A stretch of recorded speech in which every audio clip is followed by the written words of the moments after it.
finally have got some beautiful weather. It's actually a little bit brisk. It's nice. I need to have my hoodie on today for sure. But the clouds are really beautiful, and I see some sky, and it's not supposed to rain. I'm really happy. And I've been checking the weather forecast, and it's looking like maybe the rain that was gonna come isn't coming now, because it's starting to look clear. So I'm feeling a little more and more like I'm gonna try to go north tomorrow instead of south. We'll see how it goes. We'll see how I feel. I don't know, we'll see. Today looks like it's gonna be awesome though, because the weather is all right and I've got a cool plan. And at the moment, I'm headed to a place that's right near where I'm staying. And the reason I'm going there is because inside of the Airbnb that I'm staying at, there's a map. And the map has got a Tonkatsu place marked, and he wrote that it's recommended. And it's just right around the corner. So I thought, you know, I'll take this random guy's recommendation on this random map inside of a random Airbnb and go over here and try it out. So here we are. It's right there. Alright, so this place is a total delight. I totally didn't expect it to be popular because it's kind of on the, not on the outskirts of town, just not anywhere near like where the middle part of the town is. And there's a lot of people in here, and it's got a cool atmosphere. It's like they care about the food, they don't care about like the way everything looks, you know what I mean? So it's kind of grungy in here and just like feels good, you know, like in that sense. And maybe you'd worry about the like, oh, the food's gonna be dirty or whatever, but no. They bring it out and it looks unbelievable. So I'm getting a Tonkatsu, and it's just deep fried pork basically. And they're knocking it out of the park. I've had it in the past at places that's like gourmet style almost, and this looks similar to that, only with that like funky atmosphere that's going on in the building. So interestingly though, they bring you a little bowl, and the bowl is full of sesame seeds, and then you use this little guy and you grind up the sesame seeds yourself, which I think is a really fun thing. It's like an activity, you know, you get to do a little something, and then as you're doing it, you can smell the sesame seed like odor just like starts to come into your face and stuff, and like, yeah, it's a cool, I like those little things. It's like fun. You get to be a little bit a part of it without having to know how to actually cook a pig, you know? So, let's see, I'm just gonna get into it. So the tonkatsu is really crispy looking and everything, and it's just like, it's like high quality looking tonkatsu. And this isn't super cheap. This was like 11 bucks or something for this set. But I mean, you know what I mean? Like for 11 bucks, I think the value is appropriate. So after you grind up the sesame seeds, you put a tonkatsu sauce into it. And then I kind of mixed it up a little bit, I guess is what you're supposed to do. This is the first time I've done this specific like activity at a tonkatsu place, so I think I'm doing this right. So then I'm just gonna take my pig here and just give it a dip, and let's see what we get.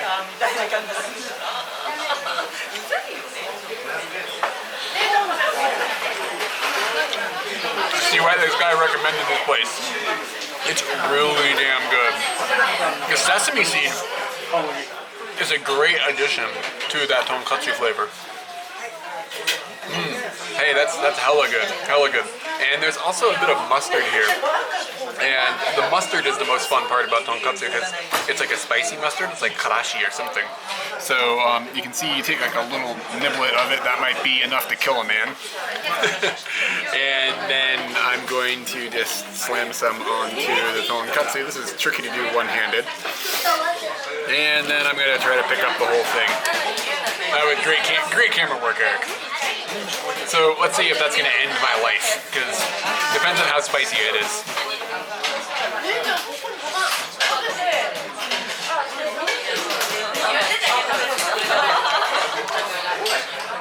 Unbelievably good. Unbelievable. Oh God, it's even better with the mustard. And the mustard is like a kick in your nostrils, but it doesn't detract from the flavor of the meat. Everything is still detectable. I can still taste the sesame seed, I can still taste the sauce, I can taste the meat, I can taste every little bit of it. This is really high quality, like some of the best I've ever had. The menu too is like pretty expansive. Like they've got a lot of different things on there, different cuts of meat and different types of sets you can get. You can get like a donburi, and they also had they have ebi. They've got shrimp on the menu, and just like I think there was chicken as well. And then you can get it. I guess the breading can be done in like a Japanese sauce or something. I'm not sure exactly what that would have been presented like. I went with like the standard guy. Just to give it a try. And the problem is I'm not going to be in this town long enough to try everything on this menu, because at this point I'd really like to. Yeah, anyway, there's a bunch of other stuff, like there's a little salad. It looks like a potato salad. The potato salad looks interesting. Let me get into the potato salad. If you look at it, it looks like it's got maybe bits of bacon in it. That's gonna be my guess. So, yeah, everything else is just, you know, rice, soy sauce, and stuff like that. But potato salad looked corn and carrots, and yeah, maybe those are little bits of bacon, which would make sense at a Tonkatsu place. This is spectacular. You know what else is nice? If I want to double dip in this sauce, I can, because it's not public. Nobody's gonna come yell at me for that. That was on point, but it was a huge amount of food, and I am stuffed to the brim now. Oh God, I'm a little worried about, like, I don't eat super deep fried stuff that often.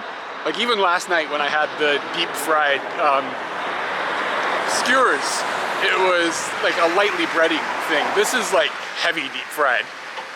I'm a little worried what it's gonna do to my insides. I'll keep you all updated. He looks like he's having a good time. The name of this place has just sort of got a North Korean vibe, doesn't it? How can you not smile? It's so good. Still good after all these years. I could be wrong, but I think what I'm about to see is going to be amazing.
So what I've come to is called Bond A, and it is a Japanese horse racing thing that only exists here. And it used to exist in a lot of places. There was like 44 racetracks or something, but they're down to just this one because it's not very popular. And the premise of it is that you have these mammoth animal horses, like they're hugely powerful horses. They make them pull these sleds that are like up to a ton in weight with the jockey standing on top.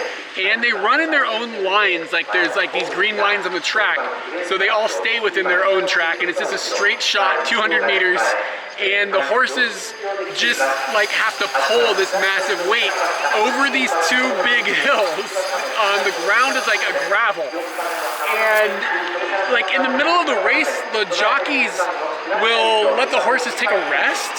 So like a big part of the race is the jockey knowing how much rest the horse needs to have enough stamina to get over the second hill, which is actually the bigger hill.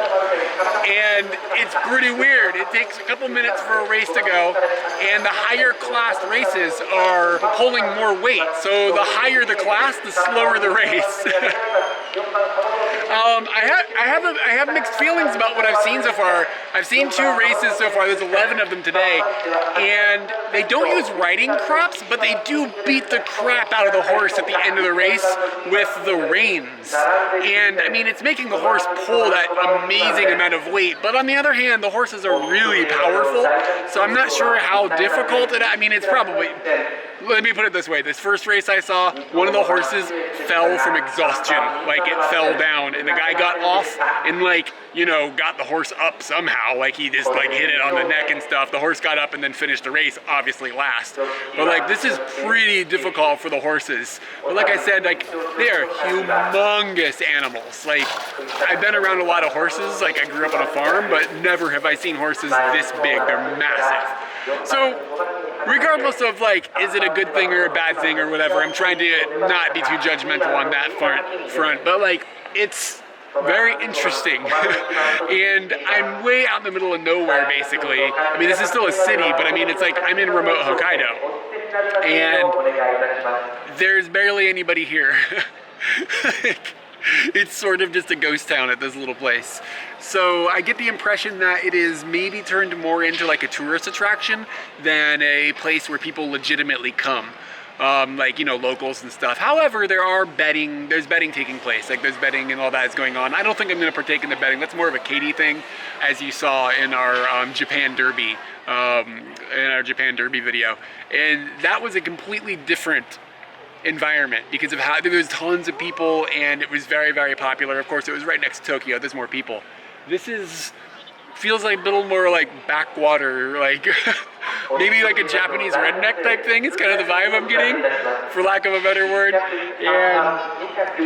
I don't know, it's very interesting. It's cool to see something that's happening only here. Like, it's a dying sport, and I wonder how long it's got left before it's completely gone, because I don't know how they're paying for it. It cost me 100 yen, or like about $1 to get into this, so I'm not sure exactly how they're generating revenue or not. I know there's some advertising going on and stuff, but it definitely doesn't seem like it's like flourishing. Some of the other rules with the horse race that I noticed were the race doesn't end until the sled passes the finish line, as opposed to like the front nose of the horse or whatever. So it's gauged a little bit differently. And of course, the jockey doesn't ride the horse. The jockey rides behind on a sled that they put weights on. And they, like I said before, they don't have a riding crop. They just use the reins to smack the horse and control the horse. And I think the weirdest thing about it is that they stop in the middle. Like, when I saw that the first time, I was like, wait, what's happening? What's going on? And I realized, oh, like the horse needs energy to get over that last lump. And the rider is the one that has to judge that. This has been going on since like the 1950s, like I guess, I don't know, maybe longer than that, but that's when it had become popularized.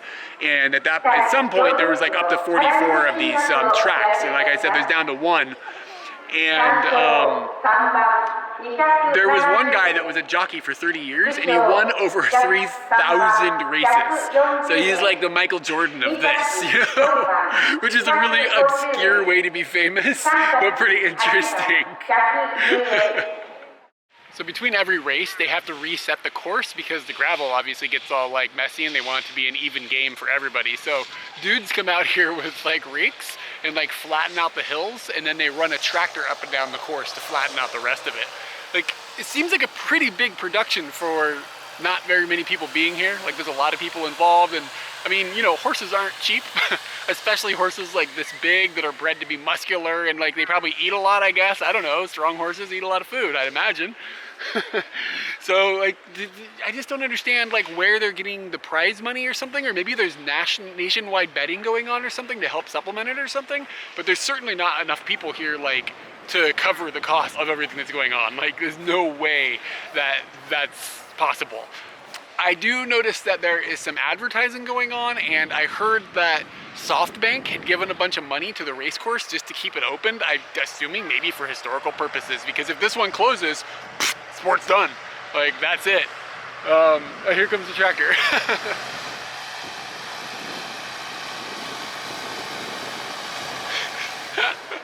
So according to Wikipedia, when the horses are like no longer able to race, instead of being like sent out to a pasture like as a thank you for all their hard work,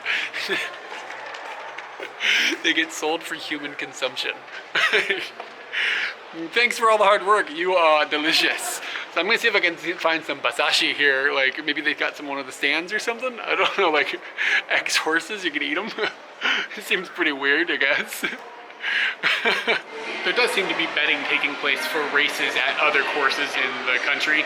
So maybe that's how they kind of supplement some of their money. Maybe some of that bet money ends up here.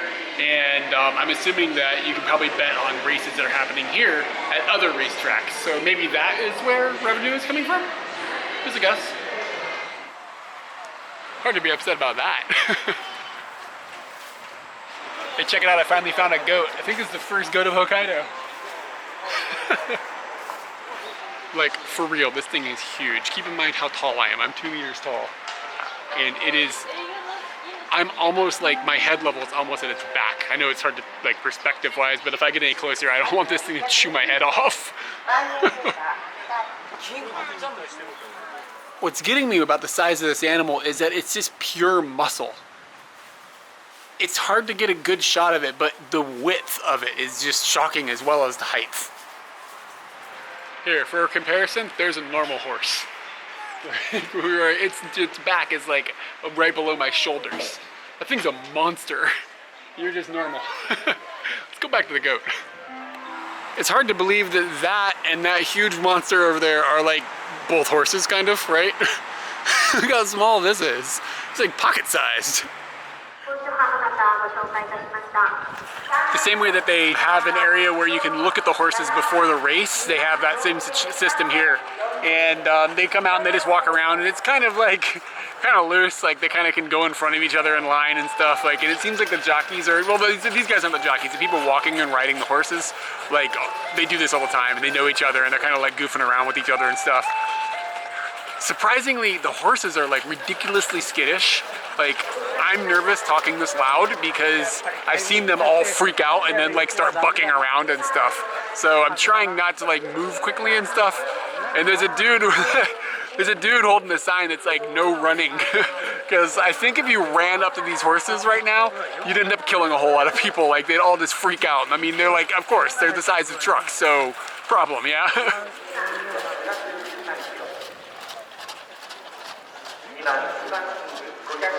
I somehow think that as the day is going on, the crowd is thinning out more and more. There's like nobody here. Pretty weird. I think one of my favorite parts about this is that it's an exciting race, but it is so slow that the crowd can just kind of go like walk along with the horses. You can see the people behind me. And then like, you have to jog a little bit if you really want to get up front, but it's like, you know, a little bit of crowd participation. It's fun. I was just looking at the schedules for these races, and it looks like it runs almost all year. Like, in the dead of winter, there seems to be a bit of a break. But even then, they've got these special days, like New Year's Day and stuff, that they have races. Which I wonder how that works in the snow. I'm really kind of curious about that, because I think it snows a lot here. But of note, like, not only is it like a thing that's happening most of the year, it happens 3 days a week, Saturday, Sunday, and Monday. I'm really confused how this is all like being paid for. I don't get it at all. But maybe there's something going on I don't understand. There's gotta be. There must be.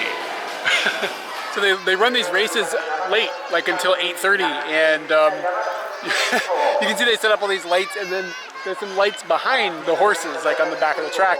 And a couple minutes ago, this kid came around the corner and saw them for the first time and was like, fireworks! Like freaking out.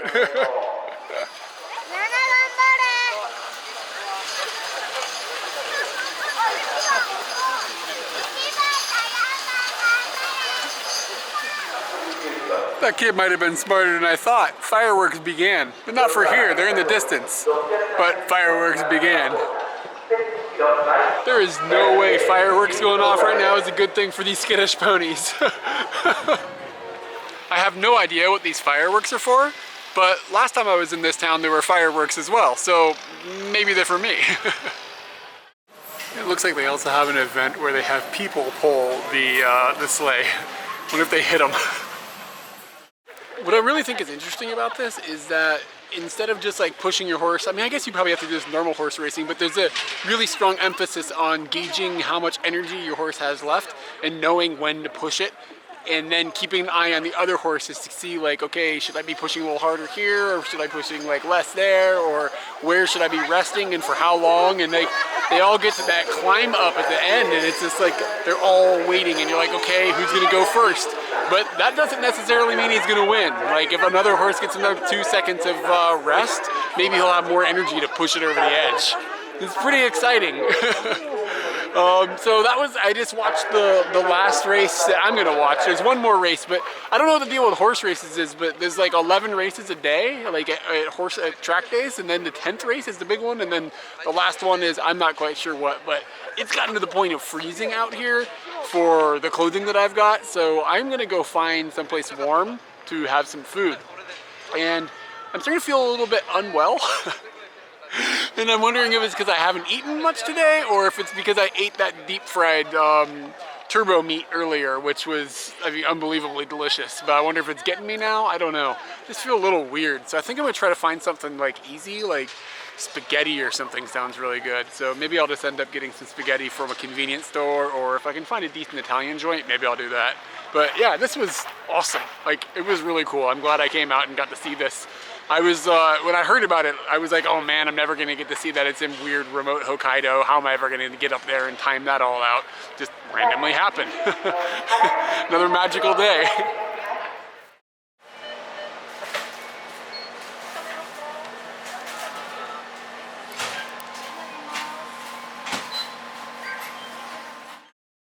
No, but like for real, are there goat races someplace? Like I've seen pig races, and now I've seen like glassy-eyed dinosaur races, but is that guy making any ground anywhere? They put like a hat, like like a hat, like running around the track, like they do with dog races, you know? The horse, it's not a horse. The goats can just chase this hat. Goats like hats, right? Is that just a stereotype? All right, I'm done. Of course dogs aren't chasing hats. I mean, you know, they chase like a fake rabbit or something, right? Isn't that how that works? I've never been to a dog race. I'd rather go to a goat race.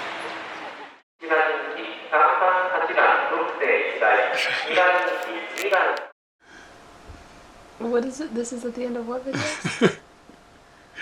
This is the end of a hitchhiking video, part 20. Did you know we're at 20? Are you fucking serious? Wow, part 20. Part 20, yeah. And in this one, I've told you about this, but you haven't seen any of the footage when I went to the horse race. Do you know about this? Yeah, like where the guys pull the horse race. Did you do that? Okay.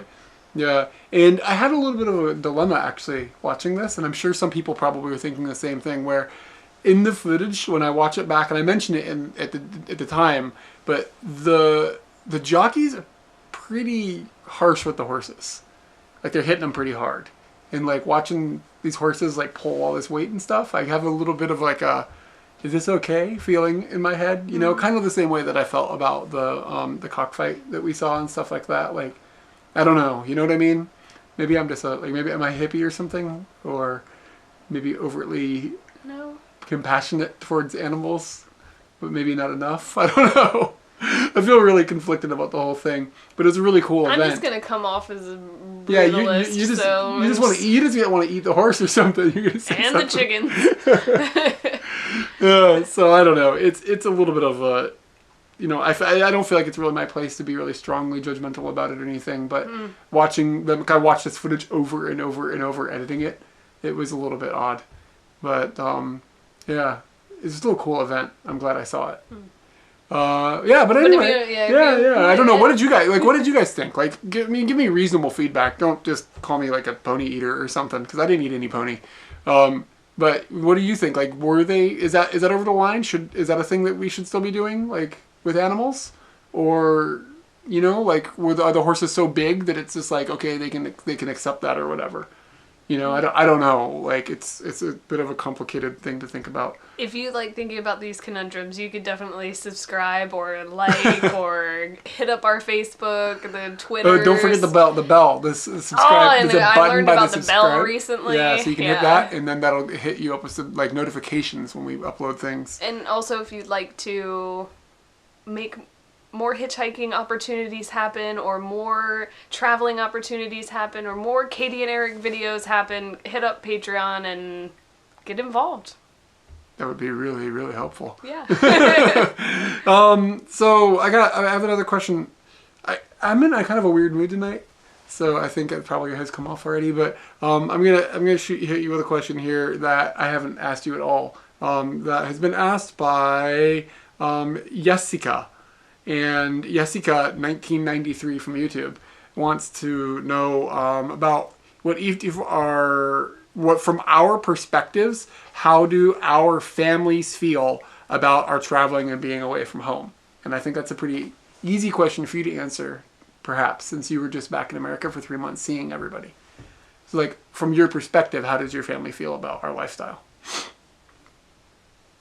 I think a lot of them, like extended family, I'm gonna say that they just see that it's a time period and that it'll end and I'll come home. Like aunts and uncles and cousins and stuff like that? Yeah.